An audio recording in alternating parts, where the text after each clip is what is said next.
잘 모르죠, 사실은. 그렇죠. 제 생각에는 최근에 생긴 형태들이지 않을까 좀 추측을 네. 합니다. 왜냐하면 제가 한창 때는 이런 게 없었던 것 같은데 뭐 한창 때라고 하니까 아무튼 뭐 그래서 이런 경우에는 이제 유흥업소에 안 들어가니까 지금 유흥업소 집합금지 명령에서는 벗어나 있는 것이지 않습니까? 네. 그래서 이런 것들에 대해서도 서울시의 경우에는 7대 방역수칙 준수 명령을 내렸는데요. 네. 그래서 이 방역수칙을 지키지 않으면 이런 이제 업소에 대해서도 집합금지 명령을 내릴 것이다 이렇게 얘기를 했고 특히 이제 방역지침을 어긴 업소에 대해서는 모든 법적 책임을 묻겠다라는 입장까지 지금 얘기를 하고 있는 상황입니다. 그리고 경기도 역시 지금 유흥시설들에 대해 집합금지 행정명령을 내린 상황인데 네. 이것은 이제 서울시가 이제 내린 유흥업소 집합금지 명령에 따라서 경기도로 수요가 쏠릴 수 있기 때문에 이런 풍선 효과를 좀 막으려는 조치다라고 얘기를 하고 있습니다. 네. 지금 말씀하셨지만 클럽, 감성주점, 콜라텍, 뭐 룸사롱 뭐 이라고 하는 유흥주점 그리고 지금 감성주점 뭐 이런 것들이 전부 다 포함이 된다는 얘기죠. 그러면은 사실상 영업이 지금 불가능한 상황이 되는 거네요. 그러니까 일단 유흥업소로 분류되는 것은 그렇게 등록된 것은 이제 집합금지 명령을 내리는 것이고 일반 음식점으로 등록돼 있다면 일단은 방역수칙 준수 명령을 내려놓은 그런 상황인 겁니다. 일단 이렇게 행정력이 동원되지 않더라도 좁은 공간에서 많은 사람들이 접촉하는 그런 업소의 경우에는 사실상 지금 영업하기가 좀 쉽지 않은 상황인 것 같아요. 그렇죠. 네. 그리고 또 우리 스스로도 사실 가기가 좀 그렇죠. 마음도 어렵고 거죠. 사실 그리고 마음의 문제를 떠나서 가지 말아야 되는 게 있는 그런 측면이 있죠. 지금 지금 상황에서는 모두가 조심해야 되는 상황입니다. 네. 지금 청취자분들도 이웃을 생각하면서 행동했으면 좋겠다 이런 의견들도 보내주고 계시는데요. 모두가 사실은 방역 조치에 적극적으로 협조를 해줘야 할 때인가 아닌가 생각합니다. 그나저나 이태원 집단 감염에 대한 우려가 커지니까 정부가 이번 주 예정됐던 고3 학생들의 등교 수업을 일주일 더 연장하기로 했어요. 그렇습니다. 오늘 3시에 긴급 영상회의를 유은혜 부총리하고 정은경 질병관리본부장이 이제 열어서 일단 등교 연기를 전격 결정을 했는데요. 이 내용은 이제 질본, 방역당국, 중대본은 물론 시도교육청, 교원단체와도 이제 논의를 한 어떤 결과까지 다 이제 고려를 해서 판단을 했다는 겁니다. 그래서 이제 지금 평균적으로 이제 그 잠복기가 일주일 이내라서 당초에는 13일 개학이 합리적으로 판단을 했는데 지금 상황에서는 20일까지 5월 20일까지 지켜보는 게 더 안전하겠다 이런 결론을 내렸다는 건데요. 그래서 모레로 예정됐던 고3 학생들의 등교 일정은 이제 일주일 연기가 되는 것이고 다른 학년의 등교 일정도 감염병 상황이 나아진다는 전제하에 일주일 연기하는 것을 원칙으로 정했다라는 이제 얘기인 겁니다. 그러면은 고3 학생들은 20일로 지금 등교가 연기가 됐고 그렇습니다. 그 다음에 고2, 중3 초등학교 1, 2학년 유치원생 등교는 27일. 그렇죠. 고1, 중2, 초등학교 3학년에서 4학년까지 등교는 6월 3일, 그리고 중1, 그리고 초등학교 5학년에서 6학년까지는 6월 8일에 이제 등교하는 걸로 일단은 그렇게 좀 정해진 상황인 거죠. 지금 아이 돌봄 문제 때문에 학부모들이 지금 한숨 쉬는 분들이 정말 많은데 이렇게 일부에서 방역수칙을 어기고 집단 감염이 발생하고 나니까 사실 전 국민이 피해를 보는 거잖아요. 그렇죠. 그런 부분에 대해서 방역 대책에 좀 적극적으로 협조를 해주셨으면 하는 바람을 다시 한번 말씀드립니다. 그리고 코로나19 관련 소식 하나 좀 더 살펴보죠. 우리 정부가 미국 정부에 마스크 200만 장을 지원하기로 했다고요? 그렇습니다. 지금 이제 코로나19 확산으로 방역에 어려움을 겪고 있는 미국에 대해서 마스크 200만 장을 우리 정부가 지원하기로 했는데요. 앞서 미국의 트럼프 대통령이 지난 3월에 문재인 대통령하고 전화를 하면서 의료장비 지원이나 이런 것들을 요청을 했는데 이것의 어떤 후속 조치라는 게 정부의 어떤 설명입니다. 그래서 원래 이제 마스크를 이제 미국이나 이런 동맹국에 지원을 하더라도 국내 코로나19 상황과 마스크 수급 현황을 고려해서 이제 지원을 하겠다 이렇게 설명을 했기 때문에 이걸 같이 이제 고려를 해서 이제 결정했다는 건데요. 그래서 마스크를 실은 미국 화물기가 오늘 새벽 인천공항을 출발을 했고 현지 시간 11일에 미국에 도착한 뒤에 곧바로 의료 현장에 이제 공급이 될 것이다 이렇게 얘기를 하고 있습니다. 지금 코로나19 발생 국가에 대해서 그 국가를 상대로 마스크나 이렇게 우리가 의료용품을 지원해 준 게 미국이 처음인 거죠? 그렇습니다. 지금 지원해달라고 요구하는 국가는 한 70여 개 국가가 있는데 이런 국가들이 이제 지금 우리가 지원해야 될 필연적인 어떤 이유가 있는지 그리고 우리의 마스크 수급 상황이 그럴 여력이 되는지 이런 것들을 종합적으로 고려해서 이제 추가로 결정할 수 있다는 게 정부 입장입니다. 지난번에 트럼프 대통령이 문재인 대통령하고 통화하면서 우리 이제 좀 도와줬으면 좋겠다 이런 얘기를 했었잖아요. 그렇죠. 그때가 한미 방위비 분담금 협상이 한창일 때인데 결국은 이제 실무진에서 합의를 본 부분에 대해서 트럼프 대통령이 난 싫다. 더 올려야 된다 이렇게 지금 거부한 상황이잖아요. 그렇죠. 이번에 마스크 지원한 게 좀 이런 게 영향을 좀 미칠 수 있을까요, 협상에?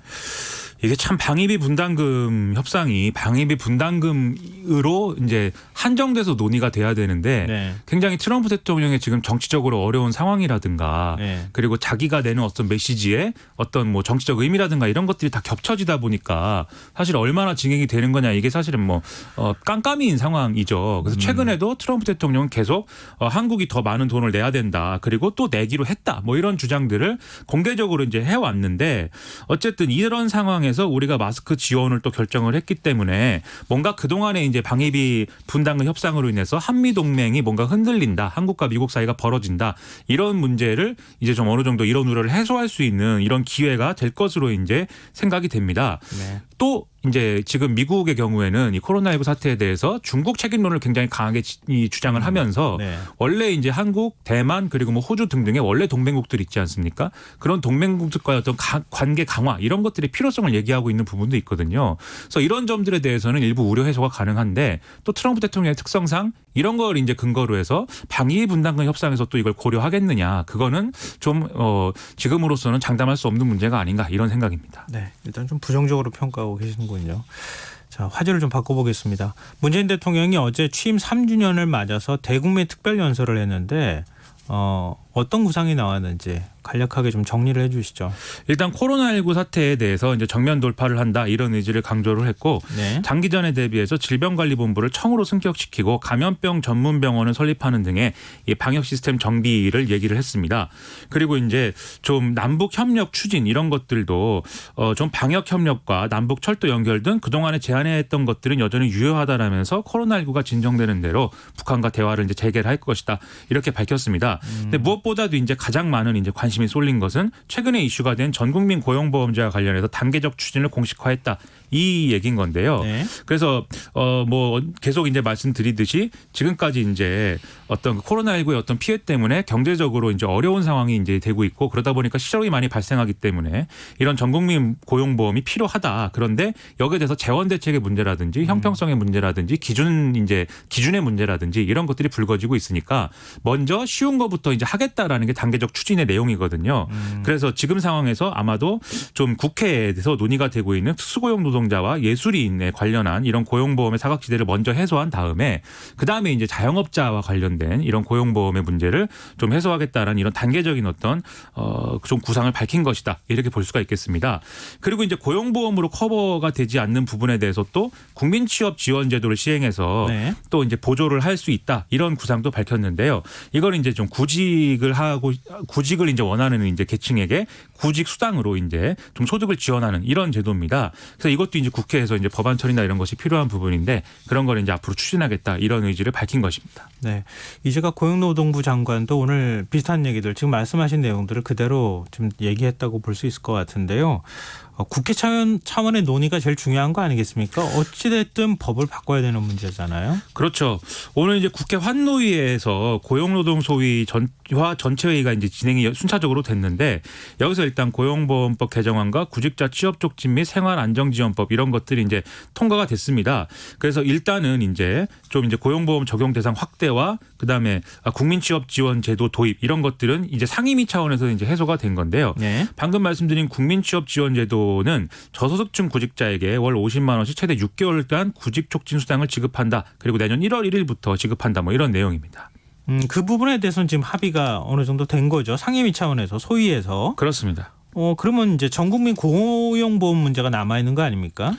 그렇습니다. 그래서 이제 고용보험의 확대 대상 범위를 확대한다. 이 점에 대해서는 여야의 공감대가 있는 게 사실인데 네. 이 범위를 놓고서는 지금 이견이 있는 상황입니다. 더불어민주당은 확대 대상에 네. 이 특수형태 근로종사자, 그러니까 특수고용 노동자하고 예술인까지 다 포함해야 된다. 이런 입장인데 네. 미래통합당은 특수고용 노동자는 빼야 된다. 예술인만 이제 좀 포함해야 된다. 이런 입장인 거거든요. 그래서 사실 이제 특수고용 노동자들에 대한 고용보험 적용 여부는 일단은 20대 국회에서 논의가 안 되고 21대 국회로 넘어간다. 이렇게 좀 결론이 난 것으로 보입니다. 그러면은 지금 20대 국회에서 여기까지 합의한 부분까지 본회의 열어서 처리할 수 있는 겁니까? 그거는 이제 법안을 이제 어떻게 처리하느냐의 문제인데 고용보험법 개정안을 지금 처리하고 다시 처리할지 뭐 아니면은 추가된 부분을 뭐 더 이어서 논의를 할지 이런 것들은 좀 아무래도 이제 국회 내에 이제 원내 협상이나 이런 것들을 통해서 좀 확정이 돼야 될 것 같습니다. 근데 지금 어차피 민생 관련되는 법안들도 많이 있고 또 지난주에는 과거사법 개정안 문제에 대해서 여야가 합의도 하기도 하지 않았어요. 형제복지원 관련되는 진상규명하기로. 그렇죠. 네. 그러니까 본회의를 한번 열긴 열어야 되잖아요. 그렇습니다. 그래서 방금 말씀드린 뭐 국민취업지원 제도라든지 이런 것들은 이 법안의 형태로 처리할 수 있는 부분들은 20대 국회에서 이제 마무리를 이제 하는 게 순리적으로 맞고 그것을 국민들을 위해서도 속도감 있게 어떤 정책 추진을 한다는 점에서 필요하다 이렇게 볼 수가 있겠죠. 네, 20대 국회가 마지막 유정의 미를 거둘 수 있을지 좀 지켜봐야겠습니다. 그리고 전국민 고용보험 관련 논의가 지금 계속 진행 중에 있는 상황인데요. 또 이게 굉장히 뜨거운 이슈가 되고 있는 상황인데 그래서 잠시 후 인터뷰 코너에서 전문가와 이 문제에 대해서 좀 자세하게 저희가 얘기 나눠보도록 하겠습니다. 계속해서 많은 관심 부탁드립니다. 지금 여러분께서는 KBS 1라디오 김성환의 시사와 함께하고 계십니다. 계속해서 뉴스야 이어가겠습니다. 일본군 위안부 피해자인 이용수 할머님이 정의기억연대 후원금 사용이 불투명하다 이런 발언을 해서 지금 파문을 일고 있는데요. 정의기억연대가 오늘 공식 기자회견을 열었어요. 그렇습니다. 일단 이 기자회견에 앞서서 이 이날 정의연 이사장이 지난 30년간 이 운동을 해오면서 가족같이 지냈는데 이 할머니의 어떤 서운함, 불안감, 분노를 겸허히 받아들인다라고 얘기를 했고 네. 원치 않은 마음의 상처를 드린 것에 대해서 진심으로 사과드린다 이런 이제 얘기를 했습니다. 그리고 나서 이제 그동안에 제기된 의혹에 대해서 해명을 했는데 일단 후원금에 대해서는 피해 할머니들에게 후원금이 제대로 전달되지 않았다 이 문제에 대해서 지금 이 정의기억연대가 하고 있는 이런 사업들이 피해자들에게 직접적으로 이제 생활 지원을 한다든지 여기에만 이제 한정되는 건 아니다라고 해명을 했거든요. 네. 그래서 이런 그동안의 후원금이나 기부금 같은 것들이 뭐 할머니들의 건강치료 지원 그리고 인권과 명예회복 활동 지원 그리고 정서적 안정 지원 그리고 비정기적 생활물품 지원 쉼터 운영 이런 것들에 좀 포괄적으로 이제 사용됐다 이렇게 해명을 이제 했습니다. 그리고 이런 것들과 관련해서 또 기부금을 이제 모금을 할 때 일종의 이제 지정기부금 형태로 모금이 된 부분들이 상당히 크기 때문에 네. 그런 것들은 용처가 정해진 것대로 이제 썼다라는 게 이제 정의연 측의 이제 해명이었고요. 네. 그리고 이제 뭐 수요 시위 진행비 이런 것들에 대해서도 연간 1억 1천여만 원 가량이 이제 들기 때문에 이런 것들에 대해서도 이제 분명히 이제 지원액이 들어갔다라고 해명을 했습니다. 다만 이제 일부 이제 공시한 기부금 사용 내역에서 피해자 지원 사업 항목에서 수혜자 수가 뭐 99명 999명 이렇게 좀 뭔가 석연치 않은 숫자로 기재돼 있다라는 보도가 한국일보 등을 통해서 제기가 됐거든요. 오늘 이 부분에 대해서는 이런 회계 처리에 있어서의 어떤 장부의 표기라든가 이런 것들이 깔끔하게 되지 않은 부분이 있는데 그건 사과드리고 실무적으로 미진한 부분을 좀 고쳐 나가겠다라고 해명을 했습니다. 네.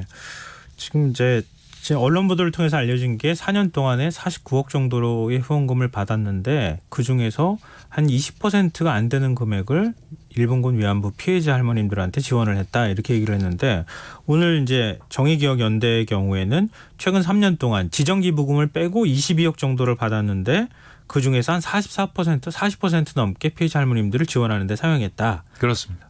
나머지 용처는 예를 들면은 쉼터라든가 아니면 박물관 운영비 그리고 또 국내외 홍보비라든가 이런 그렇죠. 부분들에 사용을 했다. 이제 이렇게 얘기를 하고 있는 건데요. 정의기억연대 측은 언론 보도에 대해서도 강한 유감을 표명했어요. 그렇습니다. 지금 이제 특히 보수 언론 중심으로 해서 굉장히 이제 이 더불어시민당의 윤미향 당선인과 이 정의기억연대에 대해서 굉장히 뭐 어떤 여러 가지 의혹들을 뭐 이렇게 연달아서 이제 보도를 하고 있는 이런 상황인데요.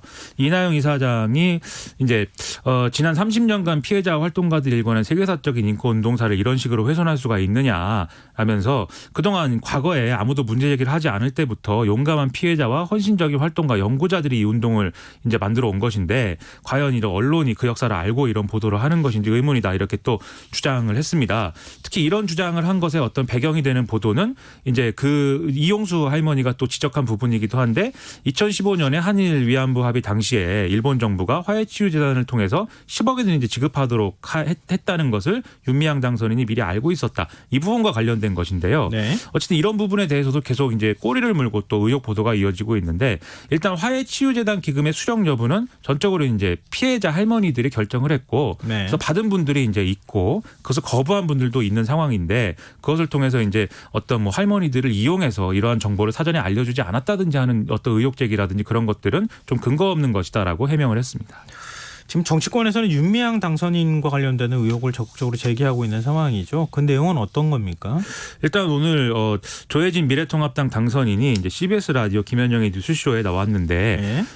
이 윤미향 당선인의 자녀가 미국에 있는 뭐 어떤 뭐 음악 대학원에 다니고 있는데 네. 1년에 학비와 생활비가 적게는 한 5천만 원에서 많게는 1억 원까지 들어감에도 불구하고 소득세 낸 걸 토대로 계산해 보면은 윤미향 당선인과 남편의 1년 수입이 5천만 원밖에 안 되고 뭐 그러면 1인당 2,500만 원밖에 수입이 안 되는 걸로 이제 계산이 된다. 그러면 이제 이 돈을 뭐 어디서 마련했는지 의문이 생길 수밖에 없는 거다. 이제 이렇게 지적을 했는데요. 사실 이 얘기가 뭐 그전에 없었던 얘기는 아닙니다. 더불어시민당의 비례대표 공천을 이제 받게 됐을 때 네. 보수 언론 중심으로 해서 보도가 나온 내용이었는데 그걸 다시 얘기하면서 지금의 어떤 상황하고 또 연결지어 가지고 의혹 제기를 하고 있는 상황인 거죠. 아니 그러니까 정의기억연대에서 돈이 빠져나갔다거나 부당하게 사용됐다고 하는 근거를 제시해야 되는 거 아닙니까? 마치 그런 것을 연상할 수 있는 것처럼 얘기를 하지만 명시적으로 그랬다라고는 얘기를 못하는 거죠 지금. 글쎄요. 이렇게 이 두 가지 사안을 같이 연결할 수 있는 건지 좀 약간 의문이긴 그렇죠. 한데요. 제가 말씀드렸듯이 앞서 네. 보도가 나왔을 때는 전혀 지금과 같은 논란이 있었던 상황이 아니었거든요. 네. 그냥 이 윤미향 당선인의 여러 의혹들을 막 보도를 하면서 나왔던 얘기였는데 그 얘기를 다시 꺼내서 마치 그 돈이 어떤 공금 횡령이나 정의기억연대 쪽에서 빠져나간 것처럼 그렇죠. 그렇게 연상할 수 있게 근거도 없는 것을 이렇게 얘기하고 있다는 점에서 좀 네. 무책임한 의혹 제기이지 않는가 이런 생각이 좀 들었습니다. 윤미향 당선인은 뭐라고 얘기합니까? 일단 윤미향 당선인의 경우에는 과거에 이 남편이 이제 간첩 조작 사건의 어떤 피해자다라는 게 있었습니다. 1994년 10월 달에 이른바 남매 간첩단 사건이라는 게 나와서 남편 김모 씨가 징역 4년에 자격정지 4년을 선고받은 바가 있었는데 이거에 대해서 자신들은 간첩 행위를 한 적이 없다라고 이 남매가 재심 신청을 했고 2017년 5월 달에 대법원이 이 간첩 협의는 없고 불법 구금 등의 국가의 불법 행위가 인정된다라고 이제 판단을 했거든요. 그래서 이것에 대해서 1억 9천만 원에 1억 9천여만 원의 형사보상금을 받았는데 이것의 일부로 이제 지금 자기 딸의 어떤 캘리포니아의 음악대학원의 어떤 학비나 체류비 이런 것들을 이제 마련했다. 그리고 이 형사보상금에 더해서 가족의 또 손해배상금이 또 있습니다. 그래서 이걸 통해서 이제 마련을 한 것인데 이런 좀 내용까지 지금 언론을 통해서 밝히게 돼서 상당한 유감이다라고 얘기를 하고 있습니다. 네. 이 논란을 일본 언론이 자꾸 지금 보도를 하고 있는 상황이어서 좀 빨리 좀 정리가 됐으면 좋겠습니다. 일본 언론이 곱게 보도하는 것도 지금 아닌 상황이기 때문에요. 일본 입장에서는 일본의 특히 극우파들 입장에서는 정확히 원하는 구도가 지금 한국 내에서 형성이 된 거죠. 이 피해자들의 어떤 뭐 극우파들은 피해자들이 가짜다 이런 주장도 하고 네. 피해자 단체가 자기들의 어떤 사리 사욕을 위해서 이 피해자들을 이용하고 있다 이런 얘기도 사실은 일본의 극우파들이 하는 얘기인데 네. 딱 그 얘기하기 진짜 좋은 이런 환경들이 마련이 된 거죠. 네. 언론도 좀 신중하게 보도해야 된다고 생각합니다. 자, 마지막 뉴스 살펴보겠습니다. 통합당의 비례위성정당인 미래한국당 원유철 대표가 준연동형 비례대표제를 폐지해야 합당할 수 있다 이런 입장을 밝혔어요. 그렇습니다. 이 뭐 합당을 안 한다고는 얘기를 안 하고 있습니다. 합당을 할 것인데 네. 그러기 위해서는 먼저 이 미래한국당의 창당의 어떤 근거가 됐던 준연동형 비례대표제 폐지를 논의를 해야 된다. 이 주장을 하고 있는 건데요. 이 원유철 미래한국당 대표는 이 상황을 지뢰를 제거하지 않고 지뢰밭을 건널 수는 없다라고 이제 얘기를 했습니다. 그래서 지금 계속 이 미래한국당의 어떤 진로와 관련해서는 여러 가지 시나리오와 얘기들이 나오고 있는데 네. 이제 원유철 대표는 뭐 사실 대선까지 이렇게 좀 미래한국당이 유지될 수도 있는 이런 시나리오도 사실 있다. 그래서 그때까지 유지를 해서 뭐 독자 행보를 하는 경우도 있지만 또 빠르게 합당할 수 있는 그런 경우도 있는 것이기 때문에 자신들이 주장하는 이런저런 전제 조건들이 받아들여져야 된다. 이런 얘기를 지금 하고 있는 그런 상황이거든요. 근데 이것과 관련해서는 여러 가지 시선들이 있는데 예를 들면 교섭단체를 독자적으로 구성하게 될 경우에 받는 뭐 정당 보조금 문제라든지 네. 그다음에 원구성 협상에서 독자 교섭단체가 있으니까 또 배려해줘야 된다. 이 주장을 하기 위한 그런 어떤 주장들을 하고 있는 거 아니냐 이런 해석들이 나오고 있어서 네. 이제 국회 내 논란들이 계속 이어질 것 같고요. 그리고 안철수 국민의당 대표가 또 공동교섭단체 구성을 제안한 바도 있기 때문에 이 미래한국당 내에서는 이것이 뭐 긍정적이다라고 판단하는 뭐 일부 이제 인사들도 있다는 게 원유철 대표의 또 주장이거든요. 네. 이런 게 다 복합적으로 얘기가 쭉 나오고 있는 상황입니다. 민주당 입장은 혹시 나온 게 있습니까? 일단 제가 말씀드린 이 내용대로 민주당이 얘기를 했는데 그래서 미래통합당과 미래한국당이 뭐 선거 끝나면 합당한다는 게 국민들에게 한 약속인데 네. 그걸 어기고 국고보조금 또는 상임위원장 문제에 있어서의 그렇게 좀 약속을 저버리는 게 아니냐라고 얘기를 하면서 네. 반드시 약속한 거를 지켜주길 바란다라고 얘기를 했고 만약 원내교섭단체가 되더라도 뭐 협상의 파트너로는 미래한국당은 인정하지 않을 것이다라고 얘기를 했습니다. 네, 오늘 뉴스에 여기까지 하겠습니다. 지금까지 김민하 시사평론가였습니다. 고맙습니다. 고맙습니다.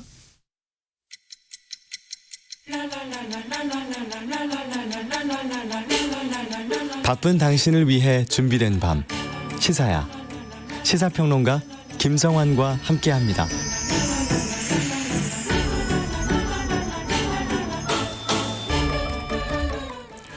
어제 문재인 대통령이 취임 3주년 특별 연설을 통해서 모든 취업자가 고용보험 혜택을 받는 전 국민 고용보험 시대에 기초를 놓겠다 이렇게 발표를 했습니다. 또 코로나19를 계기로 고용 안전망 수준을 한 단계 높이겠다는 의지도 밝혔는데요. 오늘 이슈와 인물을 더 깊이 들여다보는 인터뷰 시간에서는 산업노동정책연구소 김성희 소장과 이 문제에 대해서 얘기 나눠보도록 하겠습니다. 소장님 안녕하십니까? 예, 안녕하세요. 네. 어제 문재인 대통령이 언급한 바에 대해서는 제가 앞서 잠깐 말씀드렸는데요. 이 전국민 고용보험제가 대체 어떤 제도인지 먼저 설명을 좀 쉽게 해주시면 어떨까요? 지금까지 이제 고용보험 제도는 사업장 안에 있는 사람들 그리고 정규직 중심의 제도였다. 그래서 이런 코로나19 위기로 인해서 소득 상실이나 고용 위기가 닥치는 데 있어서 상대적으로 나은 사람들만 보호하는 제도고 오히려 그 밖에 있는 사람들이 보호가 되지 않는 그런 제도이기 때문에 네. 현재 고용보험제도 밖에 있는 사람들과 안에 있지만 실업급여를 제대로 지급받지 못하는 그런 사람들에게 비정규직과 특수고용, 프리랜서, 영세 자영업자까지 이런 분들이 이런 고용 안전망의 혜택을 볼 수 있는 제도로 개편하자. 그래서 이제 절반이 혜택을 받는 제도가 모든 경제활동의 인구가 혜택을 받는 그런 제도로 바꾸자라는 의미에서 전국민 고용보험제라는 표현을 썼죠. 지금 전체 노동자를 다 합치면 2,800만 된다고 하잖아요. 예. 그중에서 고용보험을 적용받는 노동자들이 몇 명 정도 되는 겁니까? 예, 1,378만 명으로 49%고요. 그런 고용보험망에 필요 없는 공무원이나 교사, 별정 직원까지 포함해도 50%를 조금 넘는 수준이거든요. 그래서 반은 안에 있고 반은 밖에 있다. 이렇게 표현하면 되겠죠. 그러면 이른바 우리가 얘기하는 안정적인 직장을 가지고 있는 정규직만 고용보험에 가입하고 있다. 이렇게 봐도 무방한 건가요? 예, 비정규직도 1인 이상 고용하고 있는 사업장은 모두 다 고용보험 가입 대상이라서 네. 비정규직이라고 해서 가입돼 있지 않은 건 아닌데요. 근데 정작 보험료를 내더라도 실업급여를 받을 수가 없습니다. 왜 그렇죠?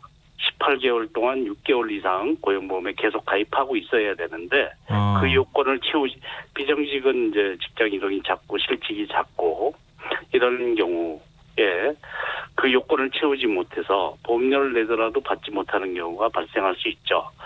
이런 문제까지도 이제 고려해야 되고 또 하나의 문제는 지금 이제 고용유지 지원금이라고 해서 휴업하거나 이런 경우에 네. 유급으로 휴업수당을 주면 고용유지하는 대가로 정부가 지원해주는 제도가 있는데 네. 5인 미만 사업장은 유급 휴업 이런 것이 없습니다. 그런 제도가 없기 때문에 네. 이런 제도 안에 있어도 사각지대가 있고 비정규직이나 영세 업체에 종사하시는 분은 아니면 제도 밖에 아예 고용보험 안전망 안에 포함되어 있지 않은 사람들이 많이 있다. 이렇게 볼 수 있겠죠.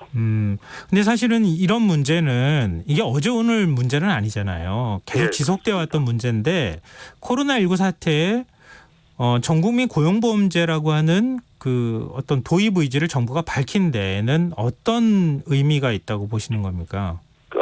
이런 사회적 위기가 닥치면 취약하신 분들이 훨씬 더 타격을 입죠. 네. 그래서 양극화가 훨씬 심화되는 경향이 있는데 지금 우리가 이제 이 고용안전망 밖에 있는 분들이 엄청난 타격을 받고 있는데 그런 분들이 혜택을 못 받는구나. 아무런 지원을 할 수 없구나. 그래서 긴급 지원 제도를 설계할 수밖에 없는 상황이죠. 이렇게 긴급 지원 제도를 비상시에 쓰는 게 아니라 이분들이 수시로 이런 위험에 노출될 수 있기 때문에 상시적인 제도의 필요성이 이번에 더 이제 크게 느끼기 시작했다. 이렇게 볼 수 있는 것이고 이걸 계기로 예전부터 이런 필요성은 얘기되어 왔는데 네. 재난에서 닥친 위기로 인해서 이런 필요함이 절박함으로 다가와서 그런 제도화의 필요성이 그런 더 높아지지 않았나 그런 공감대가 생기지 않았나 생각합니다. 그러니까 야권에서도 고용보험 대상을 확대하는 방안에 대해서는 원칙적으로 뭐 동의한다 이제 이런 얘기들도 사용은 하던데요. 네. 일단 어느 대상을 어떤 과정을 통해서 지금 고용보험 체계 안으로 끌어들일 것인가 이게 좀 사실 디테일에 관한 문제가 좀 있어 보이는데요. 일단 이재갑 고용노동부 장관은 내년부터 특수고용직과 예술인의 고용보험 혜택을 받을 수 있도록 하겠다라고 지금 의지를 밝혔는데 국회 환노위에서는 예술인만 포함된 고용보험 확대 법안을 지금 통과를 시켰단 말이에요. 예, 그렇습니다. 지금 특수고용직하고 플랫폼 노동자 뭐 이런 경우에는 지금 야권에서 반대하는 이유가 있을까요?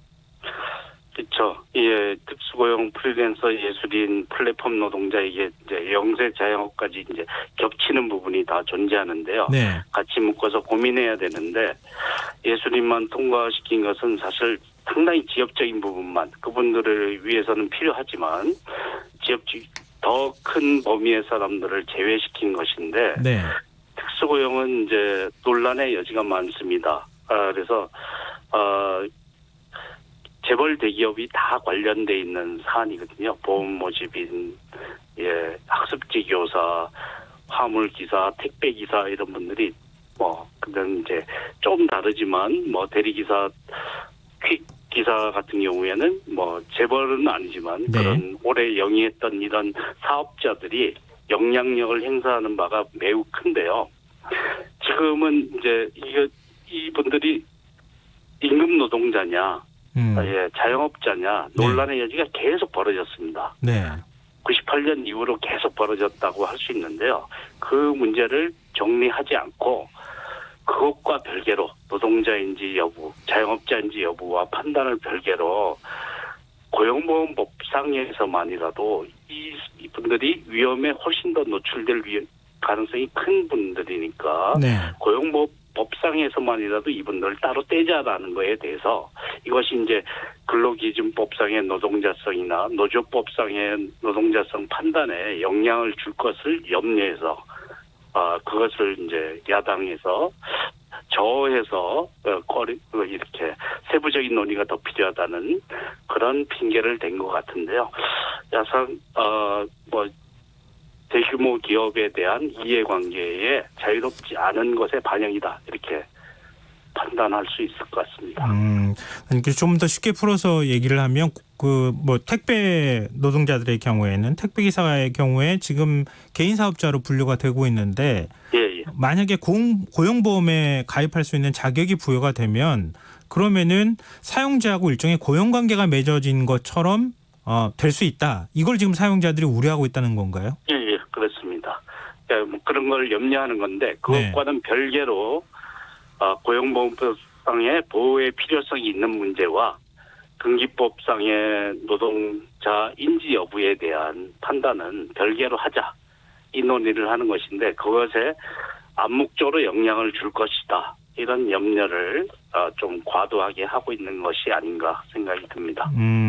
그럼 이제 고용관계에 관한 문제를 좀 떠나서 지금 고용보험료를 내야 되지 않습니까? 예. 고용보험에 가입하게 되면 보통 직장인 같은 경우에는 사업주가 절반 그리고 절반은 노동자가 내는 그러니까 이런 방식으로 하고 있는데 특수고용직이나 플랫폼 노동자들 프리랜서 이런 경우에는 그러면은 어떻게 돈을 내야 되는 겁니까? 이게 부담이 커질 수도 있는 거잖아요.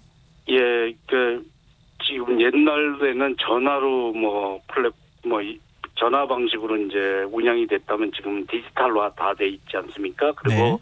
수수료를 뗄 때 수수료를 23%를 뗀다 그러면 건당 그러면 종합소득세를 3.3%를 내게 돼 있습니다. 네네. 그러면 누구에게 의해서 명령을 받아서 일을 했는지가 다 드러나게 돼 있는 거죠. 사실. 네. 그래서 이게 국세청 자료에서는 나올 수 있는 것인데 그 사회보험망으로 연결돼 있지 않은 것이 문제이죠. 이것만 파악이 되면 누구에게 의존해서 일을 했는지가 확인이 되고 누가 사용자로서의 역할을 했는지가 확인이 될 수 있죠. 그런 판단을 할 수 있는 기반은 현재 디지털 시대에 이미 갖춰져 있다 이렇게 볼 수 있고요. 네. 요거를 이제 사회보험망으로 연결시키는 과제가 남아 있는 것인데 그것이 이제 국세청이 할 것이냐, 지금 징수 체계를 하고 있는 건강보험이 할 것이냐 이런 논란은 약간 있을 수 있는데 이것이 파악이 안 돼서 문제가 될 소지가 있는 것은 아니다 이렇게 볼 수 있습니다. 그래서 사용자 이게 진정한 사용자냐 논란이 있는데 서구에서도 이제 경제적인 종속적 그러니까 임금 노동자가 아니라고 하더라도 경제적인 종속적인 자영업자까지도 사회보험망에 포함하는 논의가 활성화돼 있거든요. 그런 논의를 받아서 이런 고용안전망 안에 포함시키는 것은 무리가 없다. 그리고 그것을 누구에게 얼마나 부과할지에 대한 판단도 기술적인 문제가 선택의 여지는 약간 남아있지만 충분히 가능하다라고 볼 수 있습니다. 근데 제가 이제 고용보험료 말씀 잠깐 드렸는데요. 네. 만약에 특수고용직이 고용보험의 체계로 들어가게 되면 그러면은 100% 사업주가 내는 분담금까지 100% 자기 본인이 다 내야 되는 겁니까? 아니, 그게 이제 현재 방식에서 자영업자가 가입하는 방식인데 그렇게 되는 건 아니고요. 네. 고용보험망을 확대한다라는 것은 사용자 반, 노동자 반 내는 0.8%씩 내는 것을 그대로 적용하겠다라는 것을 의미하는 거죠. 근데 만약에 자영업자 같은 경우는 어떻게 되는 겁니까? 예, 자영업자는 이제 좀 특수한 측면이 있어서 네. 사용자라는 게 본인이 사용자이기 때문에 이게 사용자이자 노동자이기 때문에 다 부담해야 되든지 그렇죠. 그래서 요거는 고용보험의 체계가 아니라 조세 기반으로 정부 지원으로 이루어지는 영세한 사람들에 대해서 소득이 상실된 사람에게 지원하는 실업부조 제도로 그러니까 보험 기반이 아닌 조세 기반의 제도로 가는 게 타당하다 이렇게 볼 수 있겠죠. 근데 이게 참 외국의 사례를 들어서 말씀드리긴 좀 그렇지만 외국 같은 경우에는 프리랜서가 오히려 정규직이라고 우리가 이른바 부르는 그런 직군보다 더 급여가 많다. 왜냐하면 본인이 관련돼 있는 4대 보험이나 이런 것들을 스스로가 다 내기 때문에 오히려 다른 복지 혜택도 보지 않은 상태에서 그렇기 때문에 순수하게 지급하는 돈만 따지면 더 많은 돈을 받아간다 이렇게 또 얘기를 하던데요. 우리는 지금 노동시장 상황이 좀 달라서 근데 좀 문제는 이런 것 같아요. 만약에 기존의 고용보험에 가입한 분들 이런 분들 입장에서 보자면 이렇게 고용보험 대상자를 확대하게 될 경우에는 우리가 더 많은 돈을 부담해야 되는 것 아니냐라고 하는 걱정하는 측면이 하나 있는 것 같고요. 또 하나는 고용보험에서 특히 이제 자영업자 말씀하셨지만 자영업자 같은 경우에는 국가에서 일부분을 대줘야 되는 상황이 될 가능성이 높은데 이런 경우에는 고용보험 적자가 늘어나지 않겠느냐라고 하는 우려가 나오는 것 같아요. 예. 이 부분에 대해서는 어떻게 보십니까? 지금 이제 우리 현재 제도에서는 프리랜서 중에 이제 고소득자의 경우는 소득 기반으로 일정 부분은 제외하는 제도를 도입해야 될 가능성이 높고요. 네. 자영업자에게 실업부조를 하는 건 조세 기반이니까 고용보험 기반하고 상관없을 수 있지만 고용보험 안에 포함한다 하더라도 소득 기준과 자산 기준을 엄격하게 적용하는 그런 제도로 도입하기 때문에 그런 분들 때문에 영향이 되는 것은 없고요. 네. 일단 이제 특수고용 노동자가 포함될 경우에 사실은 징수 기반이 넓어지면 재정이 튼튼해지는 효과가 있을 수 있습니다. 그런데 이제 그분들이 지금 위기 상황에서 타격을 많이 받아서 실업보험금을 많이 가져갈 경우에 일시적으로 문제가 생길 수 있겠죠. 네.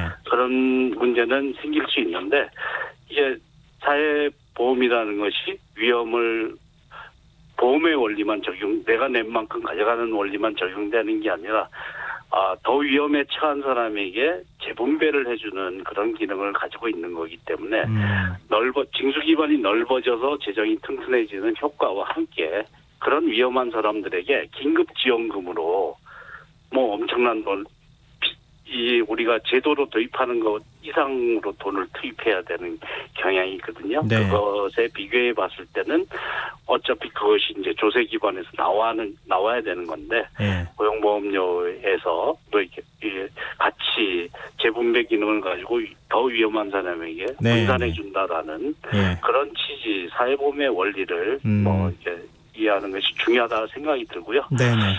0.8% 내는데요. 1%로 올린다고 하더라도 500만 원 받는 사람이 4만 원 내다 5만 원 내는 거고 250만 원 받는 사람이 2만 5천 원 내다가 3만 원 내는 네. 거거든요. 네. 예, 이런 문제에 대해서 조금 더 폭넓은 사회적 인식을 갖는 게 중요하다고 봅니다. 네, 알겠습니다. 오늘 말씀 여기까지 듣겠습니다. 고맙습니다. 예. 고맙습니다. 네, 지금까지 산업노동정책연구소 김성희 소장과 함께했습니다. 오늘도 수고한 당신들의 이야기가 여기 있습니다. 김성환의 시사야.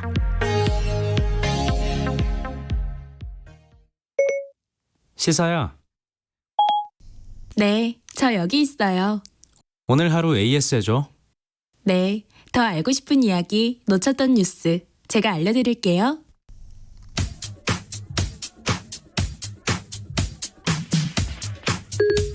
시사야 애프터 서비스를 시작합니다.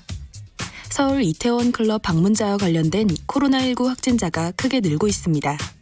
오늘 김경래의 최강시사에서 박원순 서울시장을 연결해 대책을 들어봤습니다. 해당 내용입니다. 가장 중요한 것 중에 하나가 이태원 쪽 클럽 쪽을 방문했던 사람들을 찾아내서 검사를 해보는 거잖아요. 그렇습니다. 그게 이제 한 7,000명 된다고 언론 보도가 나오던데 이게 어느 정도까지 확인이 될까요? 예, 어제 밤 10시 기준으로요. 네. 저희들이 6,600명 중에 네. 중복 명단을 제외하고 네. 5,517명을 확보했습니다. 네. 그야말로 이분들은 이제 방명록에 네. 기재를 한 분들이죠. 네. 그래서 지금 이렇게 저희들이 전수조사 기간을 네. 4월 24일부터 5월 6일까지 좀 이렇게 확대해서 예. 이 명단을 확보해 보니까 이렇게 조사 대상자가 대폭 늘어났고요. 네. 근데 이제 여기에 꼭 기재되지 않은 방문자들도 있을 수 있습니다. 네. 그래서 지금 경찰청과 협력해서 신용카드 사용 정보라든지 CCTV 또 기지국 이런 정보를 활용해서 지금 그야말로 우리 이 정보를 총동원해서 네. 추가로 파악 중입니다. 대책들에 대해서 여러 가지 말들이 나오고 있습니다. 뭐냐면은 첫 번째는 지금까지 그 클럽이나 이런 부분들이 우려가 됐던 건 사실인데 왜 선제적인 조치를 취하지 못했느냐 이 부분이 하나 이제 질문이 하나 있는 거고요. 또 하나는 앞으로는 그럼 어떻게 할 것이냐. 먼저 지금까지는 좀 이게 좀 불안한 건 사실이었거든요. 이거 왜 선제적인 조처가 안 됐다라고 봐야 되나요? 지금 이게 이제 그동안 서울시의 경우에는 네. 한 18일 동안 지역사회 감염이 없었습니다. 네. 그러니까 이제 외국에서 들어오는 입국자 중에서만 이제 한두 명씩 네네. 한 18일 동안 이제 그렇기 때문에 사실은 이제 그래서 또 정부에서도 이 생활 속 거리두기로 전환하고 있는 상태였죠. 네. 그런데 이제 이런 사태가 벌어진 것이고 네. 뭐 저는 어떤 순간에도 확고하고 엄중한 조치를 취해야 된다고 생각하는데요. 네. 그래서 이제 서울시 차원에서 이런 모든 유흥업소에 대한 이 집합 금지 명령을 내렸고 네. 지금 그래서 말씀드리자면 정말 이게 한순간인 것 같습니다. 네. 그래서 지금 거의 저희들 입장에서는 그야말로 새로 시작하는 기분으로 네. 이렇게 엄중하게 조치를 내리고 있습니다. 계약이 내일 모레입니다. 이거 다시 좀 생각해 봐야 되는 거 아니냐 이런 말들도 나오고 있는 것 같은데 시장님은 어떻게 보십니까 이거? 그래서 굉장히 어려운 문제라고 저는 생각이 되고요. 예. 사실 생활 속 거리두기를 완화하는 게 꼭 코로나19 이전으로 돌아가는 것을 의미하지는 않거든요. 네. 네, 지금까지는 정말 의료진과 공무원들이 밤낮 없이 네. 이런 사투를 벌인 지가 110일이 지나지 않았습니까? 네. 그리고 서울의 경우는 사실 인구 1,000만의 메가시티임에도 불구하고 도시 기능을 유지하면서도 대규모 지역 감염 없이 네. 사망자 제로에 가까운 상황을 유지하고 있었는데 네. 지금 사실 서울이 뚫리면 대한민국 뚫리는 상황이거든요. 네. 요 며칠을 한번 보시면 좋을 것 같습니다. 정말 한순간이다. 인터뷰 도중 박원순 시장이 한 이 짧은 문장이 지금 상황을 가장 압축적으로 표현한 게 아닐까 싶습니다. 코로나19 바이러스가 무서운 이유는 크게 두 가지입니다. 하나는 강한 전염력입니다. 홍콩 공중보건대학이 연구한 결과 코로나19가 사스 바이러스보다 전염력이 무려 100배나 강하다는 사실이 밝혀졌습니다. 또 하나는 무증상 감염입니다. 독일 민헨 연방미생물학 연구소가 발표한 논문에 따르면 코로나19 바이러스의 체내 농도가 감염 후 5일 이전에 정점을 찍었고 사스 환자보다 무려 1000배 이상 많았다고 합니다. 이 두 가지 사실로 볼 때 이태원 클럽 확진자는 증상 발현 직전 클럽 여러 곳을 돌아다니면서 다른 사람들에게 바이러스를 뿜으며 다녔다고 해도 과언이 아닐 겁니다. 방역당국은 클럽 방문자들이 자진의 검사를 받아달라 호소하고 있습니다. 혹시 지난 2일부터 5일 사이에 이태원을 방문한 분들은 나와 내 가족, 친구, 직장 동료를 위해서라도 꼭 진단검사를 받으시길 부탁드립니다. 김성환의 이사야는 청취자 여러분들의 참여를 기다립니다. 오늘 방송 내용과 관련해 의견 계속 보내주십시오. 참여하실 문자번호는 샵 9730이고요. 짧은 문자는 50원, 긴 문자는 100원의 정보 이용료가 부과됩니다. 콩 게시판은 무료로 이용하실 수 있습니다. KBS 라디오 김성환의 시사 1부 순서는 여기서 마무리하고요. 전 11시 정각 2부에 다시 찾아오겠습니다.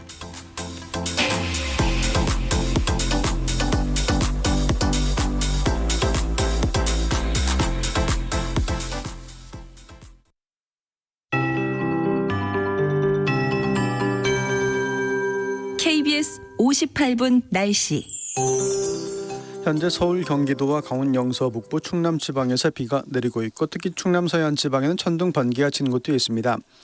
서울, 경기도와 충남, 전북, 북부는 내일 새벽 3시까지, 영서와 충북, 북부, 경북, 북서 내륙은 내일 오전 6시까지 5mm 안팎의 비가 내리는 곳이 있겠습니다.